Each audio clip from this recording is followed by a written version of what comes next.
Guys, this is A month of October. പക്ഷെ ഞങ്ങൾ ക്രിസ്ത്യാനികൾക്ക് ഇതൊരു കൊന്തമാസം കേട്ടോ. ആദ്യത്തെ ഞായറാഴ്ച ഞങ്ങളുടെ വീട്ടിലായിരുന്നു മാധവനെ കൊണ്ടുവരുന്നത്. ഇത് ഏകദേശം തലേദിവസത്തെ പ്രിപ്പറേഷൻ ആയിരുന്നു. പക്ഷെ വെളുപ്പിനെ 3 മണിയായി തുടങ്ങിയപ്പോൾ ഈ പരിപാടിയൊക്കെ വൈകുന്നേരം ഉണ്ടോ നടക്കുന്നത്. അതുകൊണ്ട് തന്നെ കോഫിയും സ്നാക്സ് ആയിട്ട് സമൂസയും കൊടുക്കാൻ തീരുമാനിച്ചത്. സമൂസ സെലക്ട് ചെയ്യാൻ ഒരു കാരണമുണ്ട്. എനിക്ക് ഏറ്റവും എളുപ്പത്തിൽ ഉണ്ടാക്കാൻ പറ്റുന്ന ഒരു സ്നാക്കാണ് സമൂസ. പിന്നെ അത് മാത്രമല്ല, ഞാൻ അതിൽ എക്സ്പേർട്ടുമാണ്. ഫസ്റ്റ് ഡ്യൂട്ടി തന്നെ വെജിറ്റബിൾ പീൽ ചെയ്ത് വാഷ് ചെയ്ത് ചോപ്പ് ചെയ്ത് എടുക്കാമെന്നായിരുന്നു.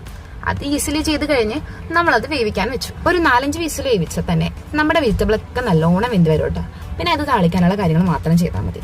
അപ്പൊ ഇത് ഏറ്റവും സിമ്പിൾ ആണ്. പിന്നെ നമ്മുടെ കയ്യിൽ സമൂസ ഷീറ്റും ഉണ്ടായിരുന്നു. പരിപാടി നടക്കുന്ന ഉച്ചക്കാണ് കേട്ടോ നമ്മൾ മാധവനെ ഒരുക്കിയത്. എല്ലാ കൊല്ലം ചെയ്യുന്നത് കൊണ്ടാണെന്ന് അറിയാൻ പാടില്ല. ഞങ്ങൾ ഈ ജോലി മാത്രം ഉച്ചക്കത്തേക്ക് വെക്കും. അങ്ങനെ നമ്മുടെ മാധവും റെഡിയായി. ഇനി ആൾക്കാർ വന്നാൽ മാത്രം മതി. എന്തൊരു ഭംഗിയാണല്ലേ സുന്ദരി മാധവനെ കാണാൻ. കൃത്യസമയത്ത് തന്നെ എല്ലാ പരിപാടിയും കഴിഞ്ഞതുകൊണ്ട് തന്നെ ആൾക്കാർ വന്നപ്പോൾ വെൽ അറേഞ്ച്ഡ് ആയിരുന്നു. അങ്ങനെ അടിപൊളിയായിരുന്നു നമ്മുടെ പരിപാടി. അപ്പൊ നെക്സ്റ്റ് വീഡിയോ കാണാം. ടാ.